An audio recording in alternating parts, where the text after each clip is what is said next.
Sid here, and welcome to the Drunken Ork. Now in this video I was going to say something a little bit different, but it's not different because I've done an unboxing recently. I've given it away there, haven't I? It's another unboxing. Now I was going to write a script for this, but I decided not to. I thought, yeah, it might keep us on track a little bit, but that's not really my style. You know, picking up pen and paper or even a keyboard for that matter. So we'll just wing it a bit.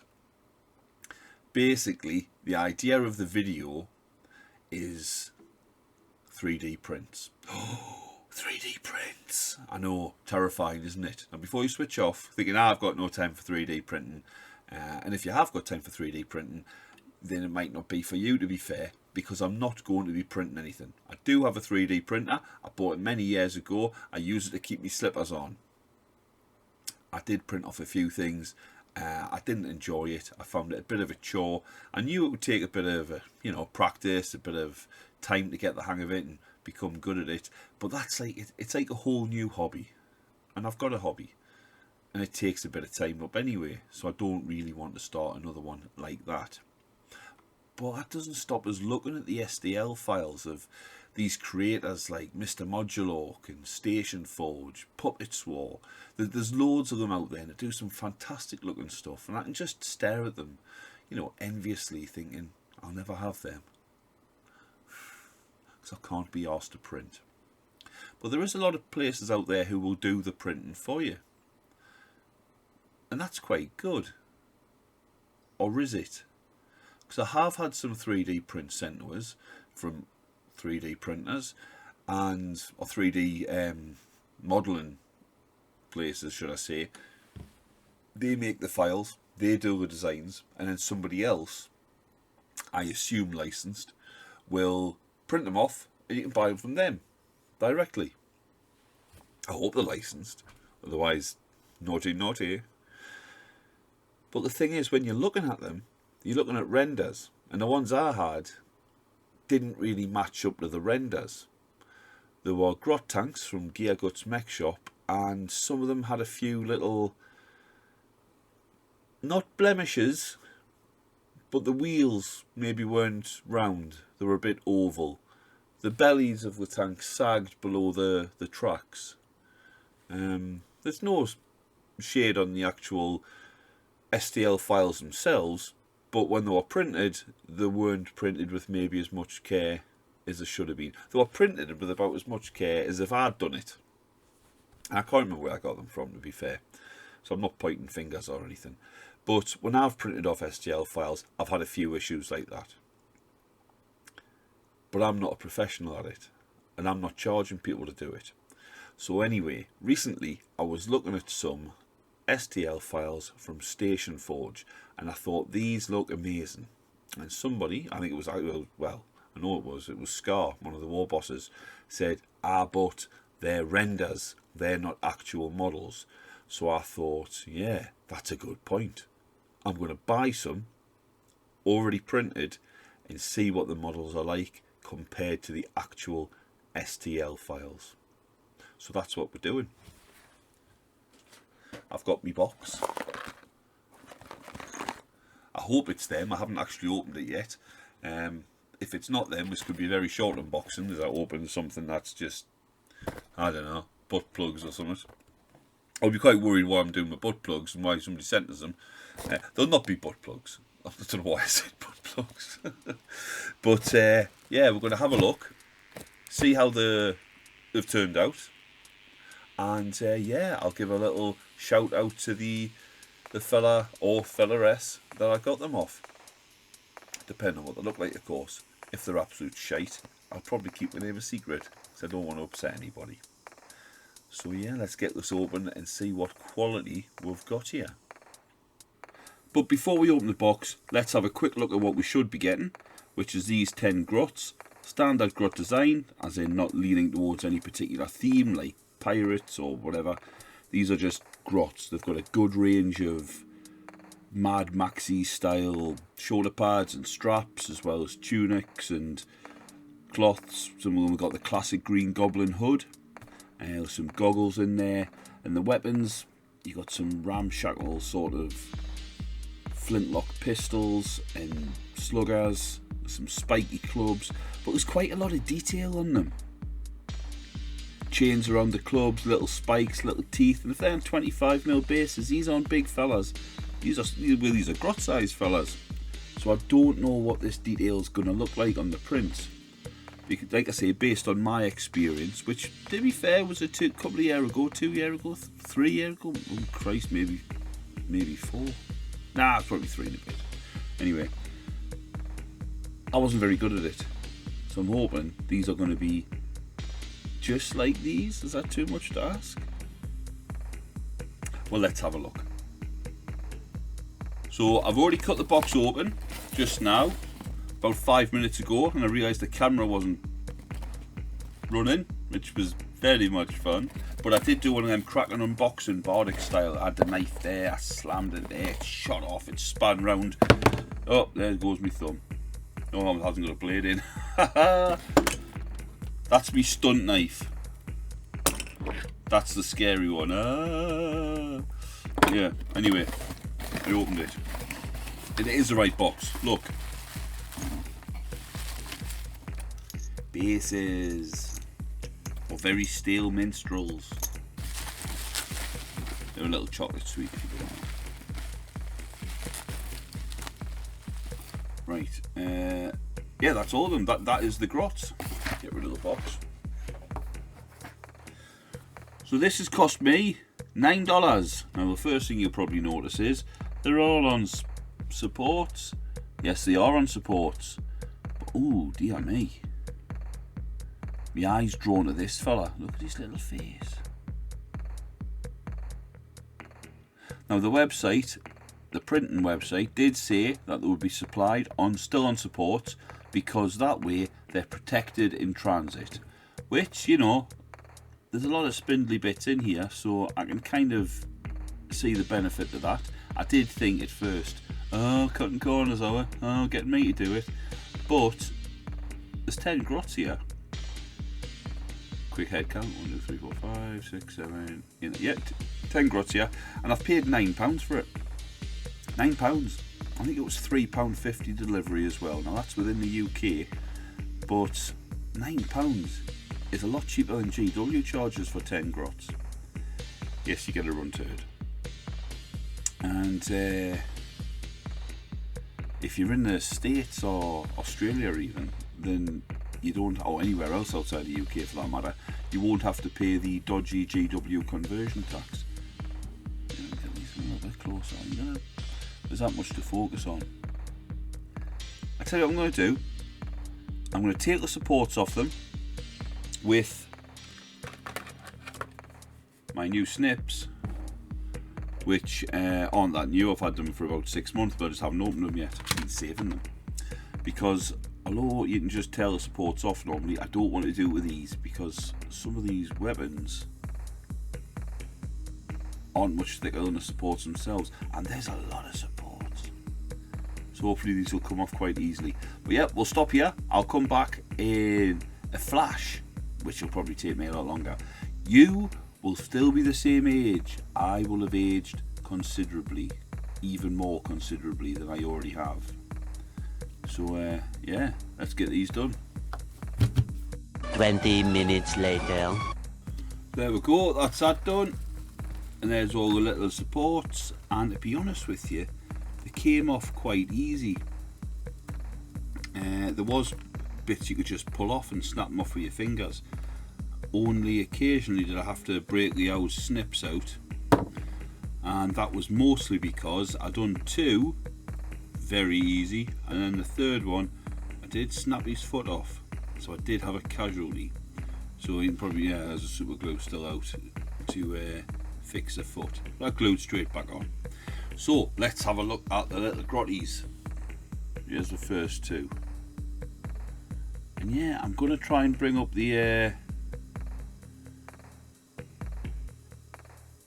pictures as well, so you can see what they should look like, and I think they're pretty good.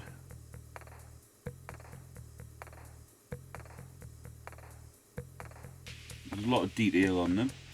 There is bits like on his tabard his little cock rag. Now the light's not helping us here, but there's some stitching on it which you can see very clearly on the picture, but not so much on the model. You can just make it out. Maybe the light's sort of washing it out a bit, but I can see the stitching, even with my dodgy eyes. But it's quite faint, to be honest. Keep these in the middle, should I? Yeah, they're pretty good. Pretty nice. Those are the first two.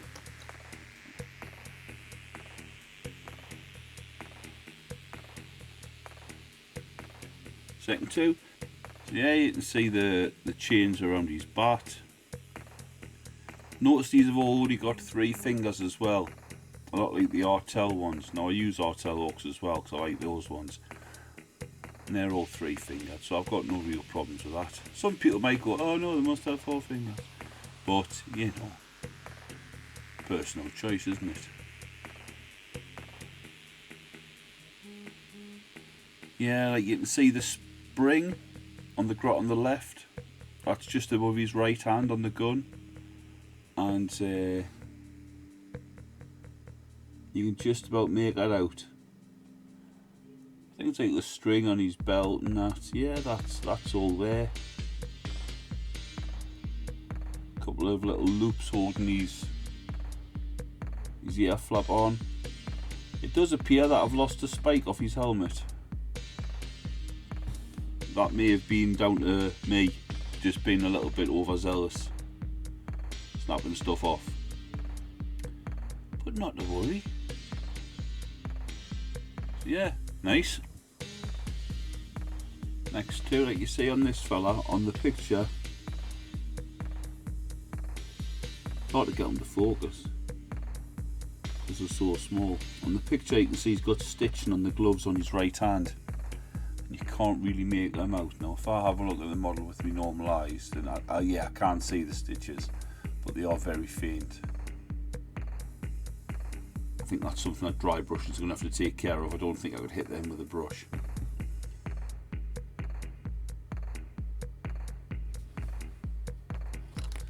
Please, yeah, good.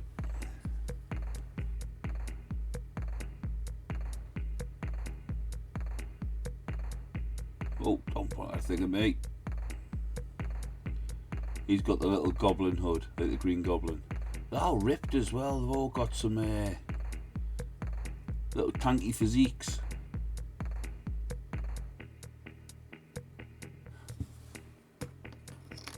And the last two. Oh, again, this fella had a couple of little rivets coming out of his head, which he doesn't have on the model. Again, they may have been there at the start. I take full responsibility for that.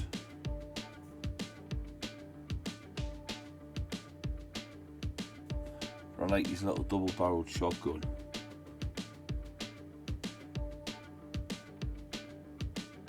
Cool. And of course this slide with his flintlock.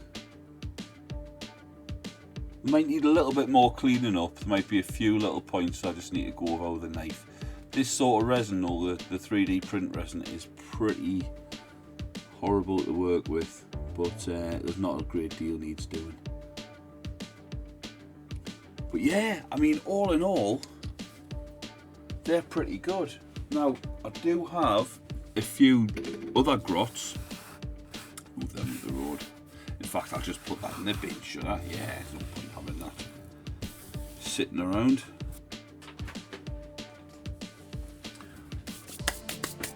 So, let's compare them in size to existing grots. And we'll just pick this fella. And I've got 4 here on sticks. Compare them to. So there we go. Station Forge grot. If I hold it that close and if it does focus, you see the detail, it's pretty nice. Around the club all the chains have come out, his belt buckle's got a little skull on it. Yeah, fantastic fingernails as well, aren't they? Dead clean. So if we compare that to a GW grot,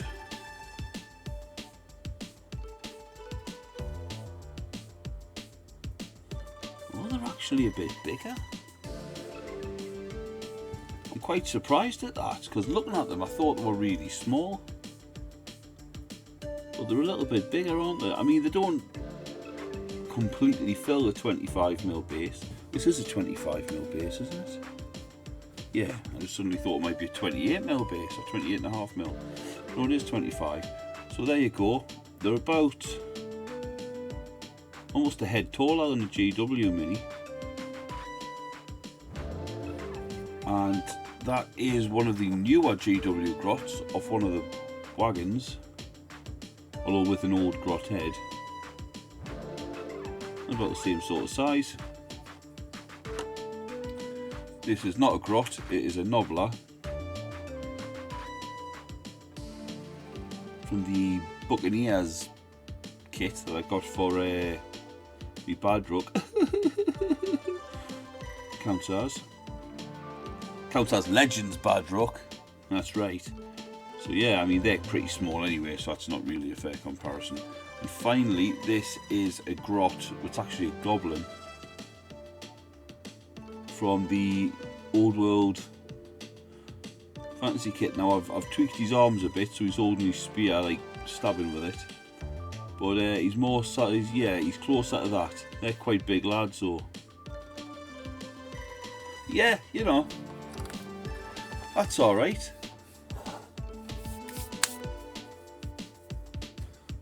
So all in all, yeah, I'm really pleased with them. And at less than £1 a model, I don't think you can really go wrong. The detail's spot on. I suppose by the time I get them primed and, you know, painted up and what have you, that's when I'll really get into the detail. I'll probably just do some sort of slap chop on them, to be fair. Although I might not. I might go back to the way, you know, the old ways. Maybe they are the best, who knows. But, yeah, when I get them painted, that's when it'll really tell. But I think that's, I'll keep looking down there because that's where they are. I think that's really good quality. I'll certainly be getting some more. And when I say getting some more, I mean Station Forge and maybe some others. And the site I did use, I'll give them a shout out, was battleprints.co.uk. That's battle prints as in 3D prints, not as in someday my prince will come. You know, marries a princess, turns into a frog, whatever. Battle prints. I'll put the link up on the screen and in the description of the video below, because yeah, I'm impressed with that. And he's obviously knows his stuff. The resin feels, where's you'll get one of the little fellas, when a little doobry dude says he's giving it the old oh look, you see, I'll use my mouth as a backdrop. Doesn't really work, does it? It feels better than other resins I've had in the past, which have always had a kind of not sticky, just not fully cured kind of quality to them. And then again, I know stick them in the UV light, stick them on the windowsill will be fine, but it just feels nicer.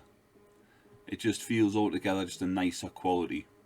Although when I was trying to trim them off, and I did have a little bit of support nodules appearing on the soles of the feet, which I had to cut away to stick them on the base. It does cut away quite poorly.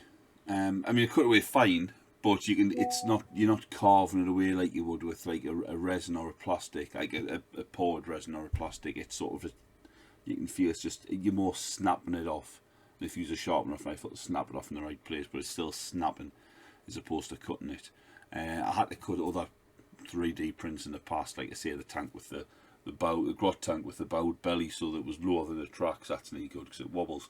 So I had to cut that off, and I was essentially just chiseling it off. I felt like I was making a bloody stone or even a flint spearhead or something. It was just chopping off in chunks. It was terrifying because it could just shatter. And also with some of the bigger prints as well, I've heard horror stories about they sit there for a year being absolutely cool, and then just crack open and deposit like some ooze, toxic ooze drips out the bottom and that. Now you're not going to get that with this fella. He's not going to snap open and deposit his disgusting interior all over his trouser leg because he's just too wee. So and I'm basing that on guesswork, but yeah, I'm pretty sure it'll be fine. But yeah, anyway, if you're thinking about, well, the summary if, like me, you look at STL files and you think they're fantastic, but I don't have the time, the money, I can't be bothered to learn how to do it all, and all that 3D printing, it's not for me. So you just gaze at them adoringly and move on to something else. Yeah, there's definitely some good companies out there who will print them out for you. Battleprints.co.uk certainly being one. I don't know what to do if you're buying from overseas, but I'm sure there's other ones available. My advice would be get yourself a kit like that. All in, it was about 12 quid. I've tested it, I like it, I'll put another order in, and I'll probably get a lot more. So anyway, I think that's enough. I've probably gone on a lot longer than I thought. I thought this would be a quick video. Hopefully it's not too long. And if you're still around now, thank you very much. And don't forget to hit like and subscribe, give the bell a little tickle, and if you want to share it as well. Leave us a comment. Let us know what you think, and also, if you have found any other 3D printing companies that you've had good experiences with, maybe not the bad ones, but it's up to you. Share whatever you want. Let us know in the comments below. So thanks very much for watching. Until the next time, take care.